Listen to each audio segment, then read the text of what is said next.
When Yeshua says one letter will not be canceled from the Torah, he had this reality he was living in, that there were people checking every single letter and matching it to what was in the temple. Yes. And so he comes along and says one letter and one nikudah, one dot will not be canceled, and for all will be sustained. We'll talk about that in the plus.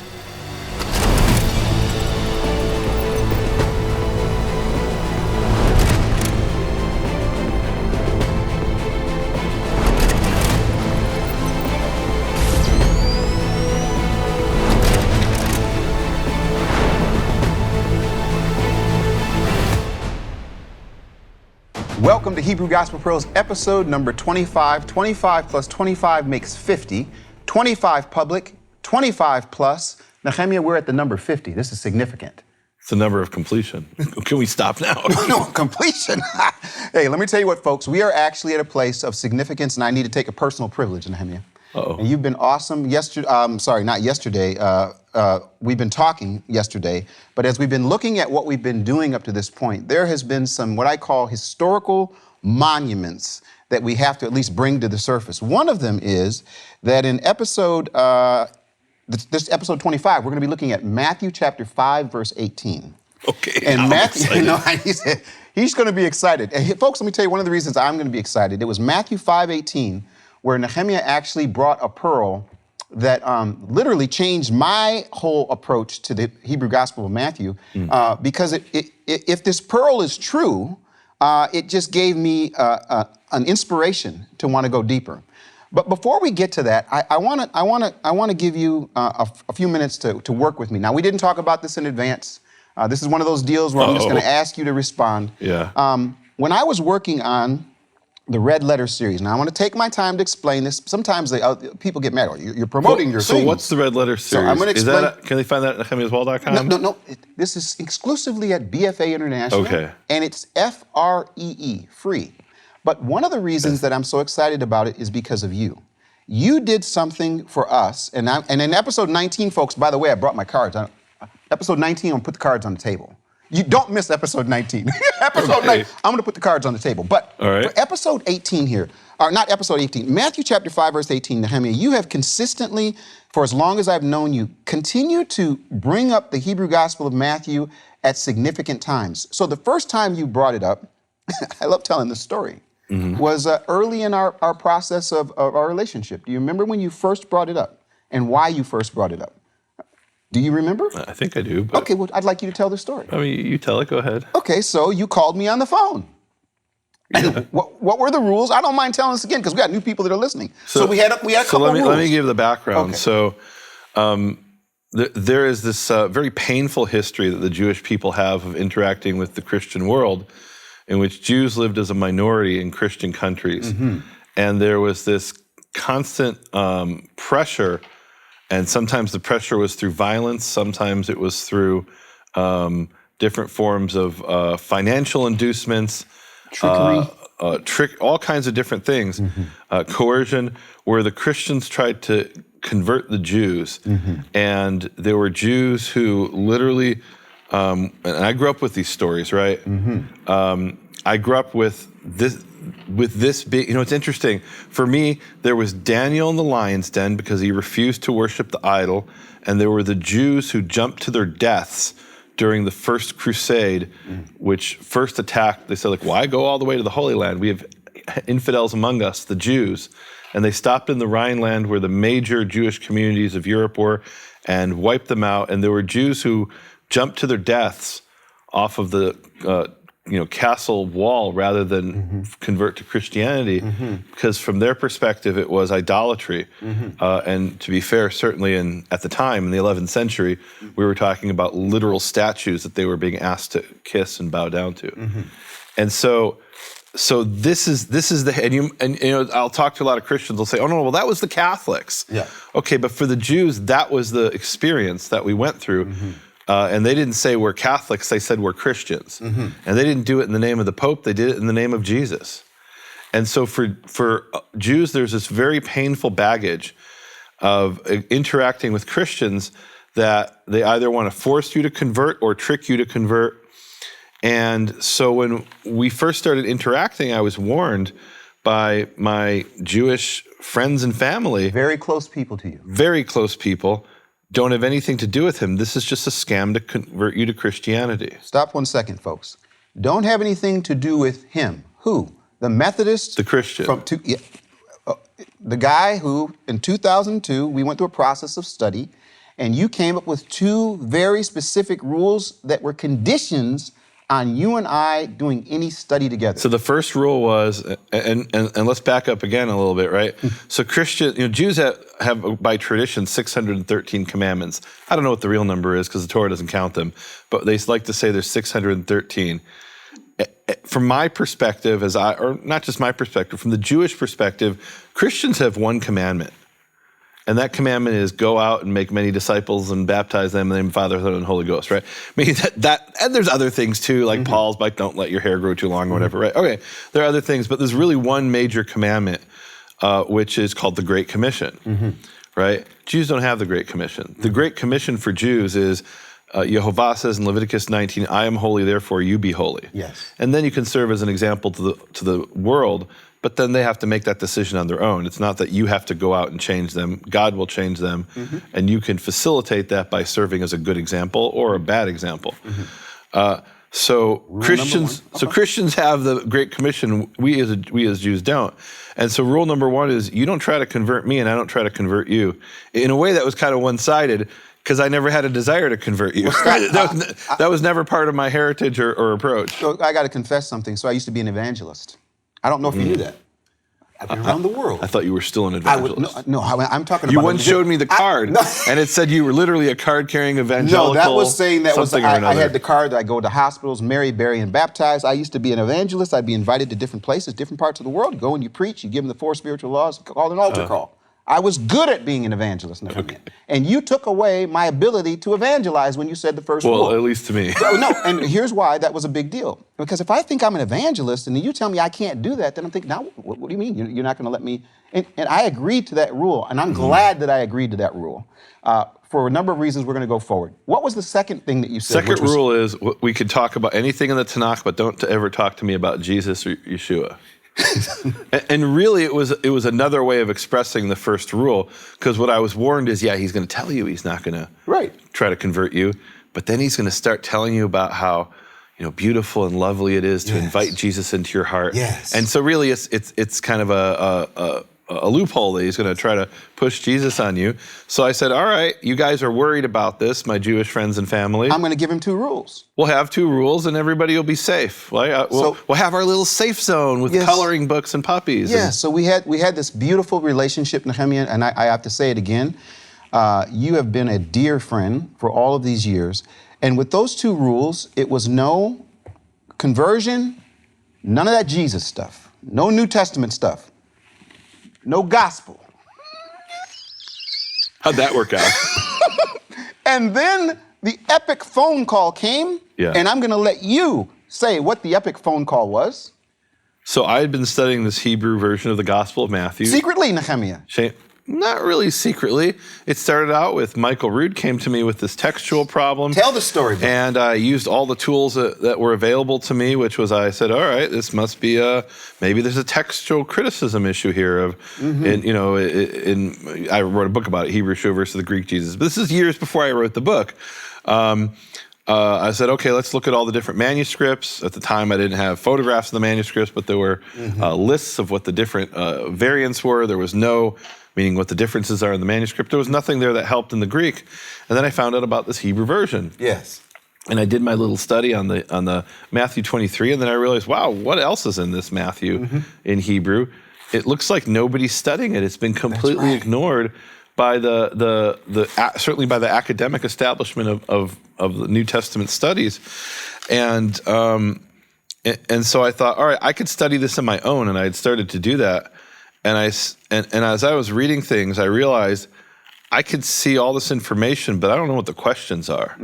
I need someone who is coming at this text as, and I'll use the term a canonical text, right? I'm coming at the text like I could be reading Shakespeare, or I could be reading more like, the Dead Sea Scrolls. Right. Well, the Dead Sea Scrolls are, very important to me as a Jew. They're part of the ancient heritage of the Jewish people. They're written in the Hebrew language. But when I read the book of Jubilees, it's not the Bible for me. Right.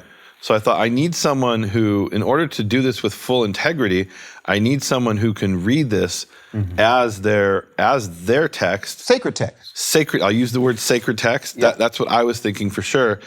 Someone who could read this as their sacred text and ask questions that would never occur to me, and also, of course, give answers. And I thought, well, I can't do that with your typical Christian because they'll just try to convert me. And I'll give you a secret that you might not know about. Okay. Before I contacted you, I contacted some Messianic Jews in Jerusalem. And I asked to read with them this text. Well, then you've never told us before. I haven't. You actually contacted other people before you contacted me? Absolutely. Lama. And we tried studying the text with them. I tried studying the text with them, and there was no. It's hard to explain. It was like I was speaking to people who were in a trance.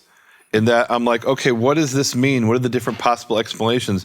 And all they could do is bam, bam, bam, conversion, conversion, conversion. And I'm like, no, I understand you want to convert me. But what did here's this man who taught these things 2,000 years ago, and this might be as close as we can get as a glimpse of what the original Hebrew would have been like, right? It's not the original manuscript, it's copies of copies, and it's been transmitted, but we can try to get a glimpse of some of the flavor of what he taught. And it was just conversion, conversion, conversion, conversion. And I'm like, well, this is going nowhere because we're not having a conversation. Yeah. They're talking at me. We're not having a dialogue. Who can I have a dialogue with? Let's get Mikey. He'll eat anything. Do you remember that commercial? Let's get Mikey. He'll eat anything. Now, I actually recently looked up that commercial because that's how I remembered it. And my wife remembered it differently. And it said, let's get Mikey. He hates everything. Isn't that what it was? It was, she's nodding her head. It was, let's get Mikey. He hates everything. And then he eats the checks and he likes it. And they're like, wow, Mikey, he likes it. But I also remember, let's get Mikey. He likes everything. He'll eat anything. It's the opposite. And it makes more sense the opposite, right? If he eats everything, why give him the cereal nobody wants, right? But if he hates everything and he likes it. And he likes the cereal, wow. Mikey, he likes it. Now it makes sense. Yeah, it makes a lot more sense. Okay, but I remembered it your way too. But Nehemia, this makes sense that you're telling us something that I'd never heard before. Yeah, so I actually met with a group of people. What? Like 4 or 5 Messianic Jews in Jerusalem. And we were having these conversations trying to read the Gospel of Matthew. Oh, my goodness. And it was like I was talking to robots because they were just spitting out these almost cliches to try to convert me. And I'm like, can't we just read what the text says without you trying to convert me? And they really couldn't. Now, I'm not saying that's all Messianics, but the folks that I was talking to, one of who I was actually friends with for a number of years before that, it was just maybe in their DNA in some way. Yeah. And look, I understand they had this passion and love for Yeshua that they wanted, me to embrace as well, right? Okay, I understand that, and I can even respect that. But that's not why we got together. We got together to try to read and understand this text. They brought the perspective as a sacred text, but let's deal with the text, not what your conversion agenda is. Right. And they weren't able to do that. And I, after a few sessions, I'm like, yeah, this is a waste of everybody's time, right? And that's when I contacted you, and I said, can we suspend one of the rules and study Hebrew Matthew together? And it's one of the things that's blessed me in my life more than anything else. So Nehemia, I'm now going to tell you something that I've never told you. Oh no! So kill the cameras. They'll kill the cameras. We're doing what's that called? The moment of. It's like when they do live television and they've got a button they can press where there's like 8 seconds. 8 seconds and he cuts. Edit it out. Here we go. So we've been studying. We started with. A Prayer to Our Father, Hebrew Origins of the Lord's Prayer. It's a book that's available at Nehemia as well. They always do this thing with the editors. They put in the banners. These books are available at nehemiaswall.com. And they never say BFA International. But we got a new editor now. I call the editor why. Never asked why. Hey, editor, make sure you say A Prayer to Our Father, Hebrew Origins of the Lord's Prayer, also available at bfainternational.com. About that. But anyway, go on. So anyway, we wrote that book together. We traveled together. We went around the world together. But something happened, and that is we started studying that. We went to the depths of one passage. We did the prayer, and Nehemia, to this day, I memorized that prayer in Hebrew. There's an actual audio. It's done both websites where I Yeah. get a chance to do that. We have music. What I love about that is people can click on the word, Shabbat Shamayim, Yes. and hear Keith say Shabbat Shabbat Shamayim. Shamayim. Yid Kadesh. Yid Kadesh. Otherwise, you hear, people don't know Hebrew, hear it, and it sounds like just this jumble of words. I love that we set up a thing. set it I up. hope it still works. It still where works. You press a button and you hear the individual word as well. So, and again, we could have stopped there. Mm-hmm. And did the book was translated into Chinese. We went to China. Come on, folks. It's all over everywhere. Go to BFA, go to Nehemia as well. Yeah. Okay, we did that. Next thing was, don't look at the clock, Nehemia. Looking at the clock. No, I got all these notes we have to get to. No, go ahead. It's fine. This is so important, folks. Matthew 5:18, I want to get to it. Okay, so we did all of that. Yeah. Then you call. You say, okay, we're going to go further. We did more. Now, Hebrew Gospel Pearls. Hebrew Gospel Pearls, because of the pandemic, I finally had you captured. You are so busy. You have so much going on. In this traveling, doing the things you're doing, there's some things underneath that I'm not going to talk about right now that I think are significant at the highest level. Are you talking about the big reveal? No, not the big reveal. I'm not going to do that. But let me just say this. It's coming. It's coming, folks. But as I was working on 518 in the Red Letter series, that's what we're trying to get to, 518 in the Red Letter series, I was in China, you called. And it was like a phone call when you called and said, let's study the Hebrew Gospel of Matthew. You called and said, Keith, I heard you're doing the Red Letter series. I was in China. And I said, how did you hear that? Were you at my website? Like, how did you know? People are talking. And then you said, Keith, maybe we should study some more again. And I'm telling you, at that point, everything changed. At the moment that you said that, I got a phone call from someone who called to challenge me about why I was studying the Hebrew Gospel of Matthew in the Red Letter series, the words of Yeshua, and they were angry, and they literally back and forth. At Really? the time I'm having that argument, you call and say, should we continue study together? Then I hear about something I want to share with people right now. This is significant. Okay. There was a shipwreck in Hamiah. Shipwreck. Off the coast of Namibia in South Africa. We were in South Africa. Right next to South Africa is a country called Namibia. I've actually been there. I've actually been to this place at the coast of Namibia. Beautiful. And a diamond mine. There was a lagoon that they created, and they're searching for their diamonds. What do you mean, they create like a man-made lagoon? Lagoon, yes. Wow. And as a result of looking for their diamonds, they see something that's out of place. What do they see? They see metal, and they see wood, and they see other things, and they call an archaeologist. They say, hey, listen, we're finding something that aren't diamonds. The archaeologist comes and says, oh my goodness, this looks like something from the 15th, 16th century. They stop the diamond mining. Wow. They call the owner of the diamond mine, says we need 2 weeks. Give us 2 weeks to dig in this area. He says, okay. Gives them 2 weeks. They pull water out, et cetera, et cetera. Nehemia. They find a sunken ship. Wow. And in the sunken ship, they found a number of things. One thing, $13 million of Portuguese gold coins. Wow. Tusks of elephants. Wood, but they also found something else that are called copper ingots. Okay. Have you ever heard of a copper ingot? I have. Do you know what that is? I do. What's a copper ingot? So an ingot is where you smelt metal and then you prepare it to be used in let's say cast or forged into something else. So you prepare it as an ingot. And actually in biblical Hebrew, it's called a tongue because it's shaped like this kind of elongated thing. And like, for example, when it says that Abraham bought the Marata Machpelah, the cave of Machpelah in Hebron, from Ephron the Hittite, he paid him 400 shekels of silver. Well, that wasn't 400 coins, right? Because they didn't have coins. Coins were invented somehow around like 700 BC. This is over 1,000 years before that. So it was ingots of silver that he weighed out, and 400 shekels was a weight. It's like saying 400 pounds or 400 kilos, right? And they weighed out these ingots. Yes. That was the way that they would transport like units of silver or gold or in this case copper. So they find Basically the raw material they use for smelting. And 44,000 pounds of copper ingots in this boat. wow. The archaeologists come, everything stops. They find the gold, they find the ingots, they find the tusks, they find it all. Now, for the name of this ship, Portuguese ship in 1550 so that was lost off the coast of Namibia on its way to India. Yeah. Obam Jesus. Obam. The good Jesus. That was the name of the boat. Really? They say, now I need to read this. This is from the Red Letters series, Nehemia. This is from the Red Letters On series. BFAinternational.com. Free member. You can go all the way through episode 18. It says this. As one of the archaeologists said, in other words, were they able to preserve what was on this ship? As one of the archaeologists said, marine organisms may like wood, leather book covers, peach pips, jute sacking, and leather shoes. But copper really puts them off their food. So a lot of stuff survived the 500 years at the bottom of the sea, which should have not been done.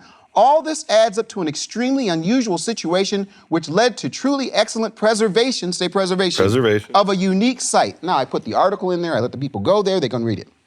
So basically, what I'm understanding is copper has some kind of maybe antibacterial effect. Yeah, they don't like the copper. And it preserved everything around it. Yeah. Okay. Here's this.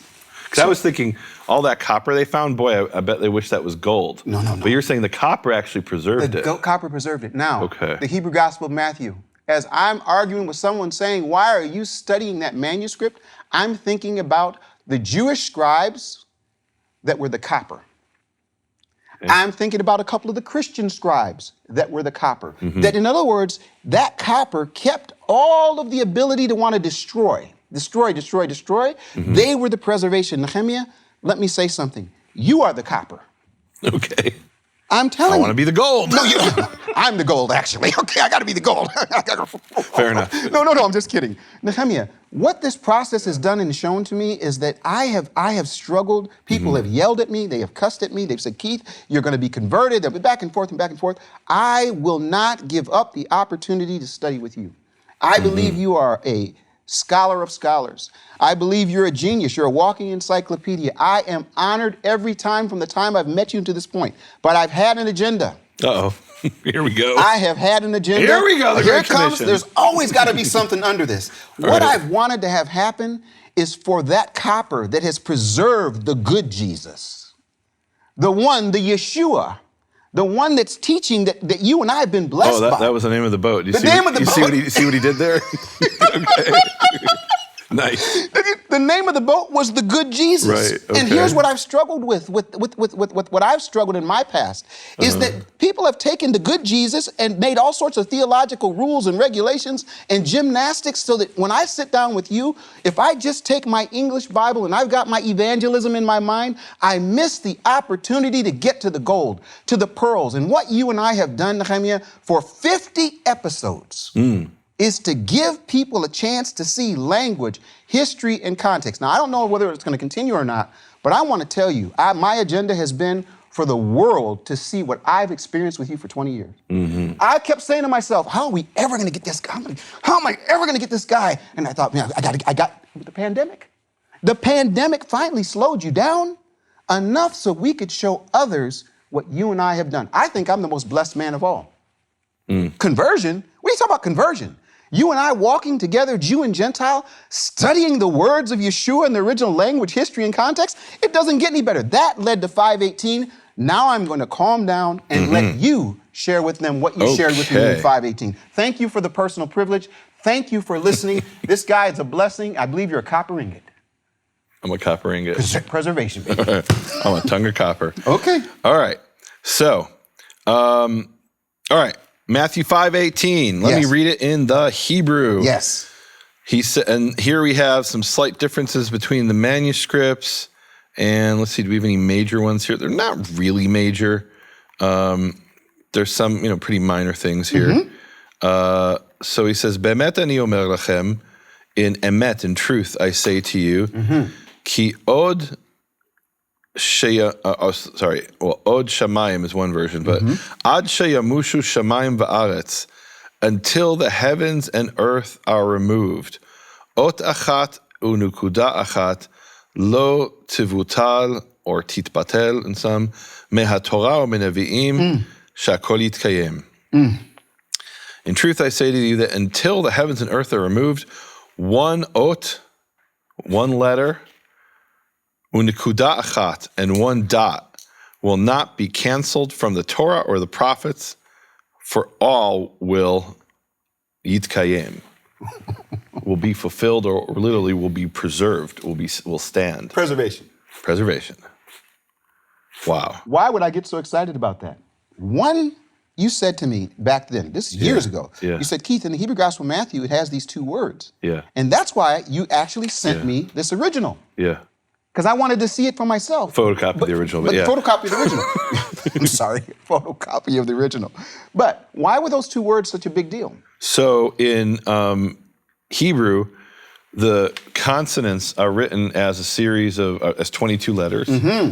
And then we have a series of dots and dashes, which are called nikudot, or nikud, which means dots, or pointing, dotting. And those dots provide the vowels. It's actually not just the vowels. It's things that in Hebrew we call vowels. I mean, we call them nikudot, dots. But they're things that are beyond vowels. Like, for example, the difference between a sheen and a seen is whether the dot's on the right side of the letter or the left side of the letter. Whether something has, whether the letter is pronounced b or v, or k or ch, and that applies to 6 specific letters. If they have a dot, they have a hard sound.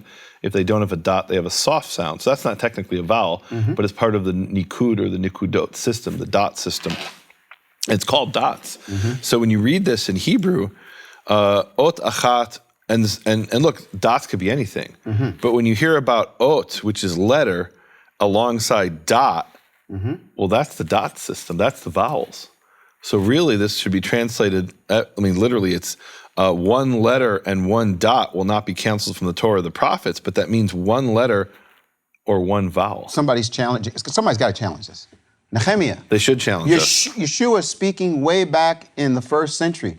There were no Masoretes, Nehemia. Are you saying? Okay. Are you saying that? Are you saying that Yeshua's reading the Masoretic Text that's got vowel markers? What are you saying? Well, I guess we need to define what the Masoretic Text is for those who don't know. Absolutely. And it could mean different things in different contexts.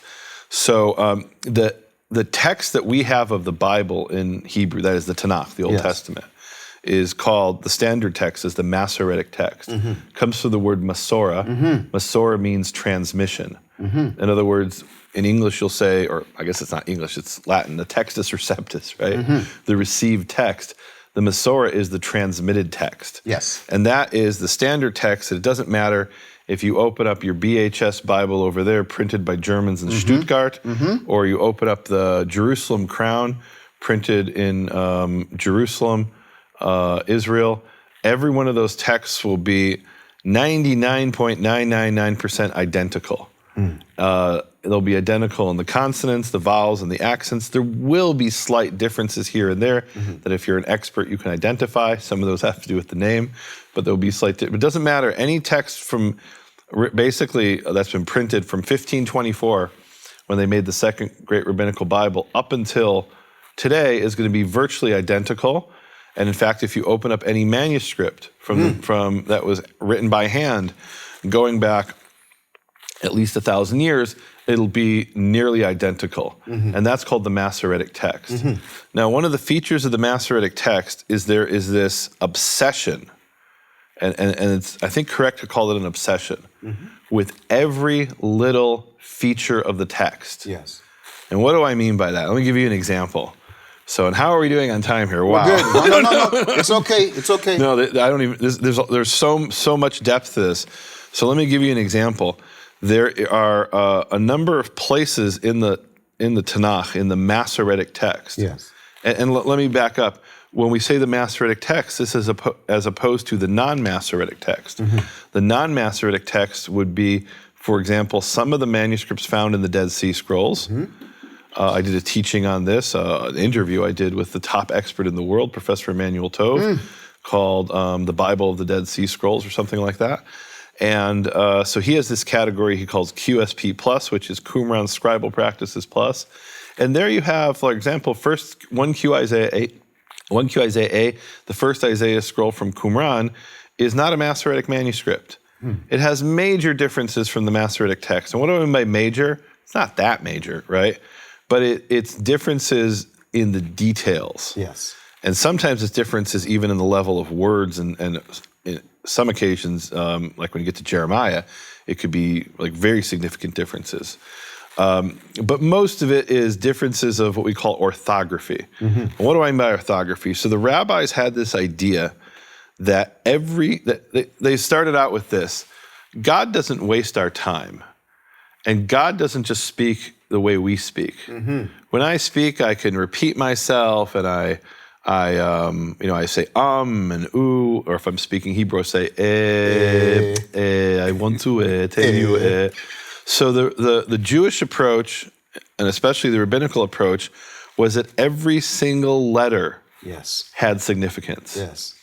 And to the point where there were rabbis who elaborated entire homilies, entire explanations of whether a word was spelled one way or another. And let me try to give an example of this. So in English, we have words that can be spelled multiple ways. Yes. And that depends whether you're American or you're British.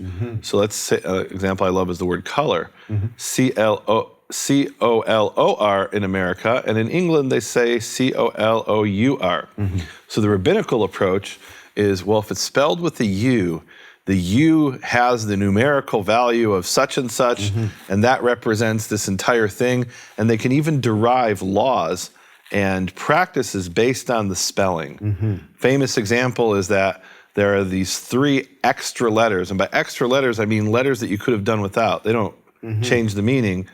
And those spell out the letters mem, yud, mem, they spell out the word water. And the rabbis derive a certain ceremony from these letters in Leviticus 23, I believe it is. Or maybe it's 28, Numbers 28, 29, I don't remember. So well, wait a minute, and you have to understand, in languages, up until modern times, they didn't have standardized spelling.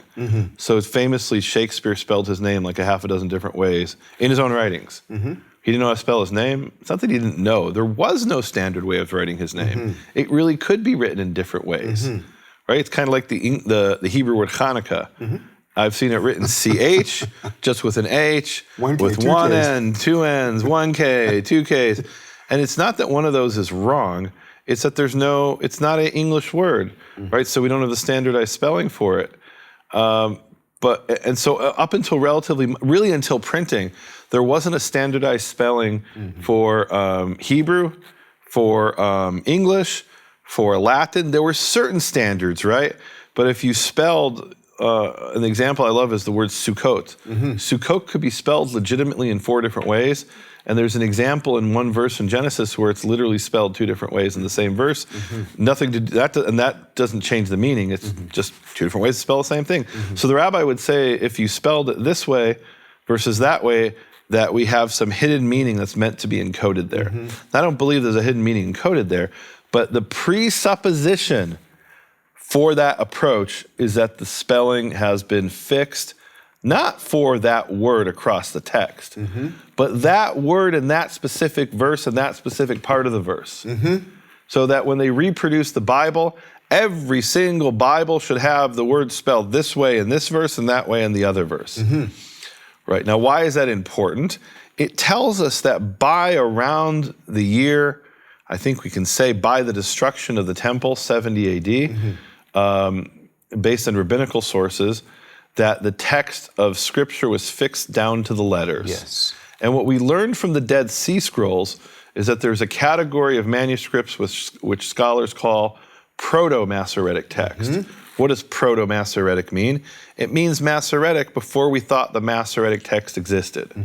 Right? The early form of the Masoretic text, it exists at a time before it should exist. And how do they know about the Proto-Masoretic text? Because we can see that the text has been corrected in some of these Dead Sea Scrolls. And how do we know it's corrected? They write a little letter above the line. They make little changes that don't change the pronunciation, don't change the spelling.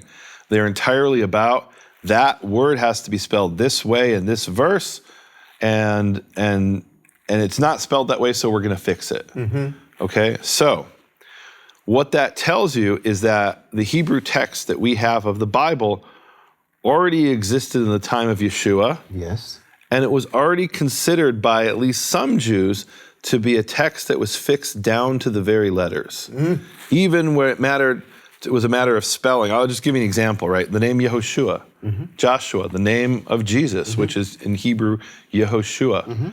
Yehoshua could be spelled Yud, He, Vav, Shin, Ayin. That's the normal spelling of the word.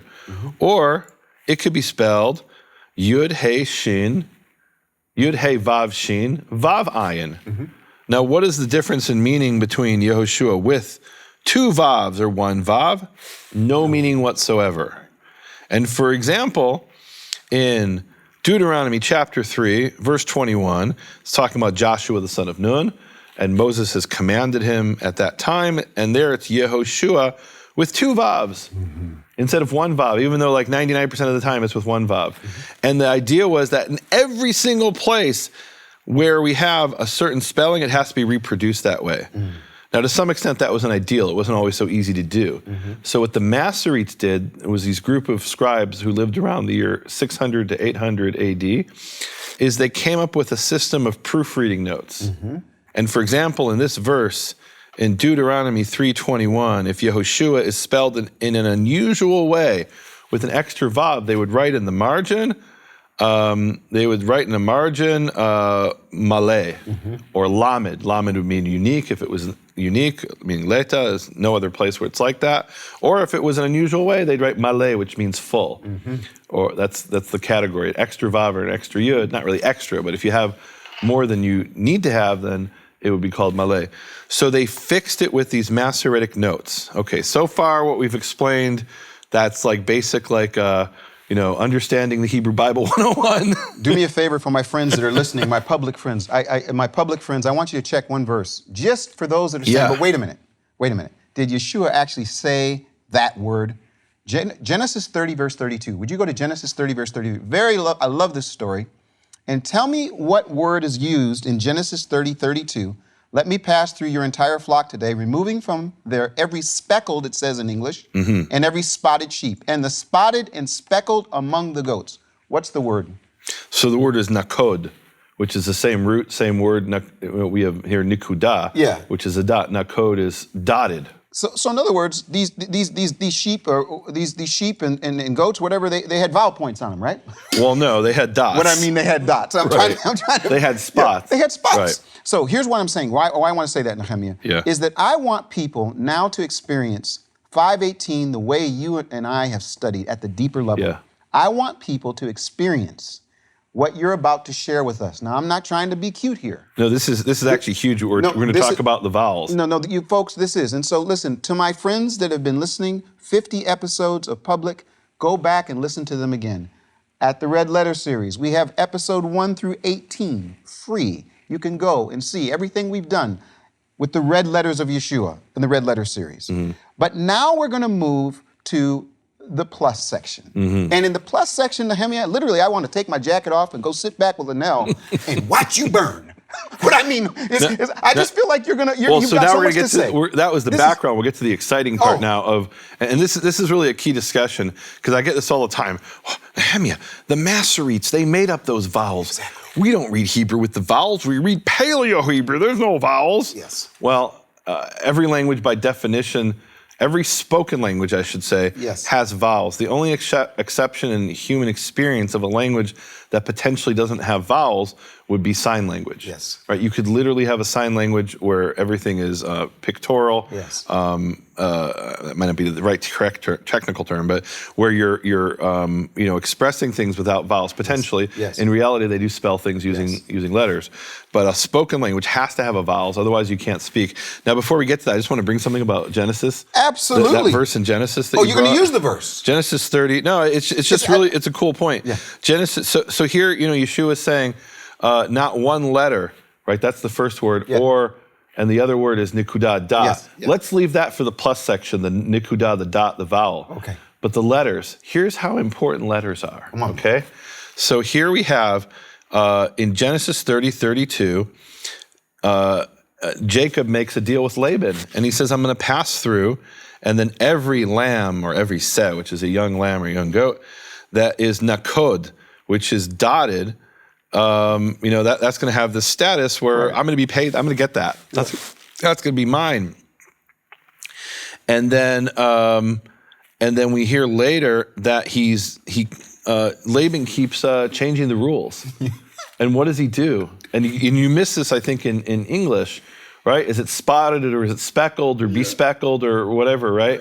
Or brindled or whatever these terms are. He's using these cute terms, but in Hebrew, it's a difference between nun kuf daled nakod, and ayin kuf daled akod. And akod and nakod, they sound very similar. So imagine you're Laban and you said, or you're Jacob, and you said, okay, here's our deal. You get all the animals that don't have any spots on them, right? Because the wool is worth more if it doesn't have these, if it's uniform in color. And I'll take all the lower value stuff, the nakod stuff. And later, Laban looks around and he sees all these dots on the animals, and he said, okay, you can have all the akod stuff. He changes the rules. He changes the pronunciation. Yes. He changes the nun to an ayin. Yeah. And what he ends up doing is ripping off Laban and deceiving him. And I think this is a profound picture that if one letter changes in the Word of God, you can completely change the meaning. My goodness, my goodness. And I think that's what Yeshua is saying. I mean, what Yeshua is saying is like mind-blowing. Yeah. Before we had the Dead Sea Scrolls, what Yeshua said might not have made that much sense, because you could have said, well, there was no and they did say this. The Masoretes made up that text in the time of Yeshua, and I'm not even talking about the vowels, I'm talking only about the consonants, the word ot there, right? And even if you take it in Greek, it's one jot or one tittle, right? It could be understood there as it's one iota, one yud, and one koraya is the word, which is a diacritical mark. We'll talk about that when we get to the vowels. But one yud, right? The smallest little stroke. It's a single stroke of a small stroke of the pen, right? And there were definitely yuds in the time of Yeshua, and some people understand that as the little serifs that you had on the letters, right? We'll bring a source that talks about that. Even on that level, even from the Greek, what Yeshua said was hard to understand before we had the Dead Sea Scrolls. Now that we know about the Proto-Masoretic manuscripts, and we can see texts from the time that predate Yeshua by 200 years, or his birth at least, we can see that, they were correcting texts according to some master version. Yes. And where did that master version sit? We have the sources that talk about this. There was a guild of scribes called the Temple Courtyard Proofreaders.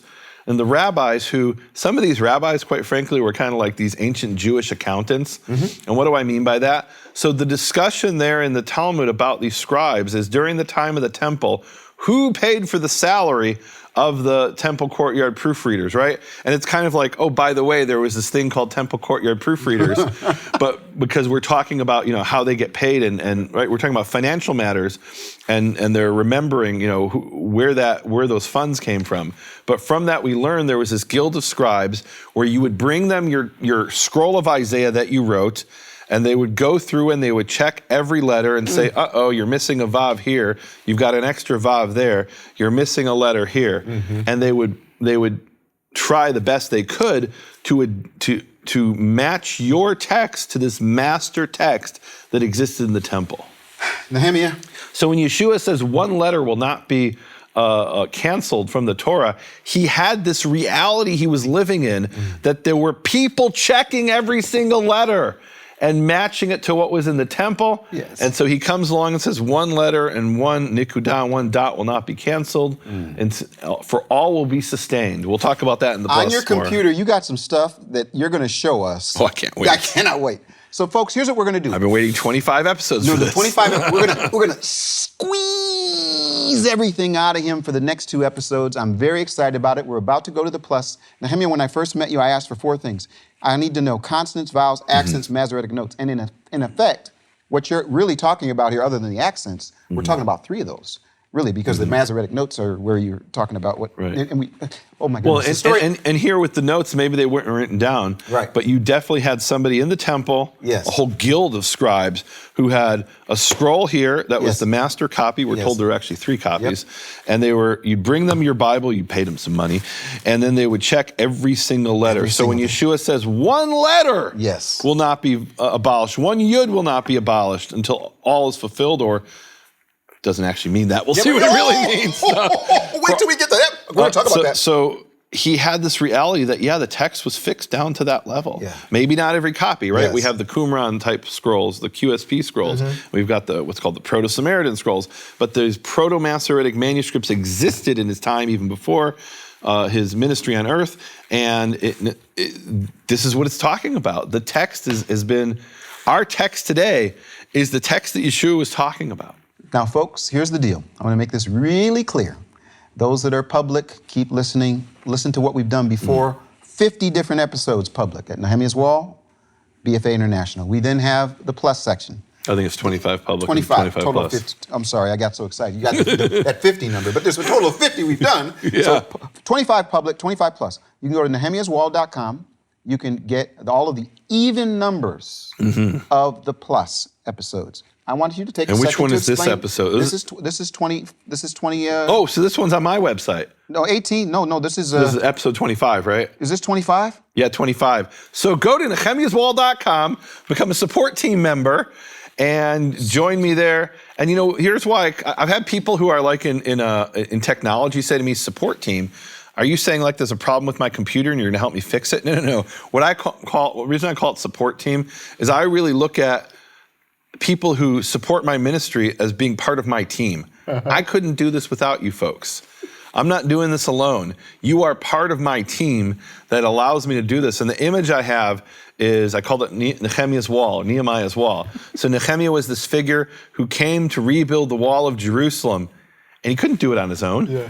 He walked around the wall on his own, and he said, boy, this is more work than any one man could do. Yeah. And he asked the people for help, and they stood there famously with the sword in one hand and the hammer in the other hand, or the trowel in the other hand, so they could defend themselves from their enemies and also build the wall, build the wall, build the wall, build the foundation, not just the foundation of their faith, but build up that wall to create the city of God. And I can't do it without the people. They're the people standing with me on the wall. And then there are some people who aren't just standing with me on the wall, but they're holding those trumpets. So when they see the enemy coming, they go doo-doo, doo-doo, doo-doo. And they're warning the people, they're spreading the message. Because that's what the trumpeter does. We have in the image in Ezekiel of the watchman. He sees somebody coming, the enemy army, and he blows the shofar. It's not Nehemiah who's blowing the shofar. He needs all those people to help him. And that's kind of how I feel that I couldn't do this without you folks. I need your help. Please join me. Become part of my team by supporting my ministry. And there are some amazing studies, including Hebrew Gospel Pearls, episode 25 plus. Now, here's a question I have for you. This is actually happening in real time. Yeah. Is there anything exciting you're going to be showing in this plus? Okay, so you got this. No, like why would they want to do that? Why would they want to come in? So we are going to talk about this second keyword, and we talked pretty much right now in the main plus episode, we talked in the public episode about every letter. We didn't even talk entirely about every yud or every letter. We didn't even finish that. I want to show some manuscripts that show some of the variation there.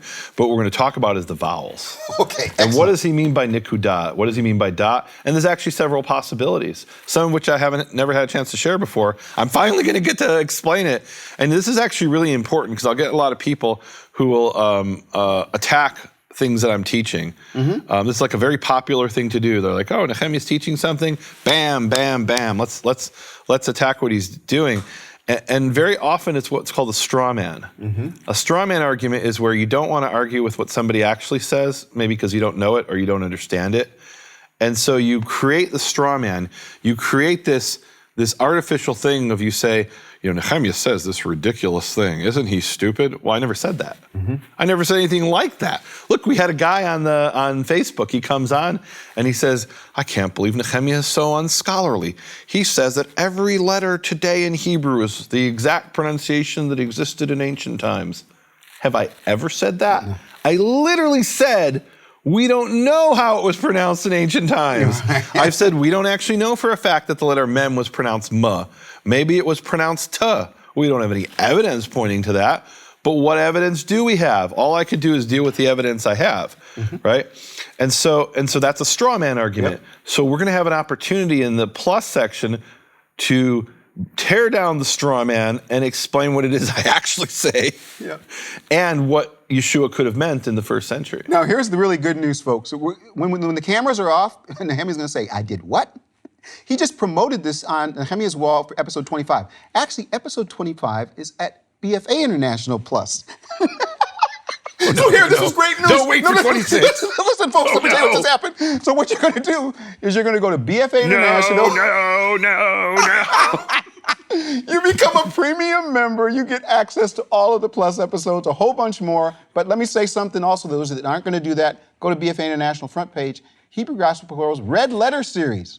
First 18 episodes for all free members. Nehemia, thank you for promoting this. I'm so excited. I've been waiting. I always said math wasn't my strong point. And so come up, meet us at the Plus section. We are so excited. We took a little extra time. This is special, you guys, and I want you to see what I've experienced for years. Nehemia has got information, inspiration, and revelation. Please come to the Plus episodes and let's keep studying.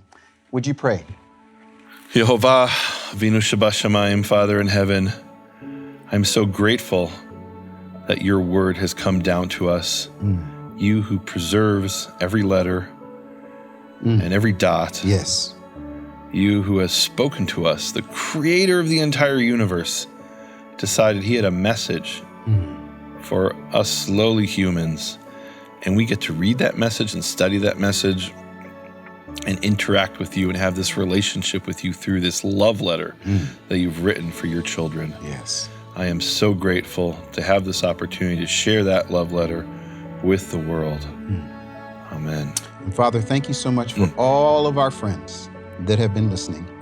All those that are asking the question, should they continue to study? Father, I pray you'd inspire them, motivate them. Father, also for those that have been supporting both ministries so that we can even share with those who don't have the ability, that they're able to share premium, they're able to share with people who can't get there. Father, you have brought some faithful study partners, and we are so blessed. Thank you for the technicians. Thank you for the editors. Thank you for the just every aspect, the research, everybody that put their hands to this. Thank you so much for it, Father. And I am blessed that I've gotten a chance to know Nehemia since 2002, and our relationship continues to grow. And even as we've gone deeper into the Hebrew Gospel Pearls, Father, we're finding common ground wherein we find those concepts that are fixed in the book that he and I found common ground in, your Tanakh. So we ask your blessing in your name. Amen. Amen.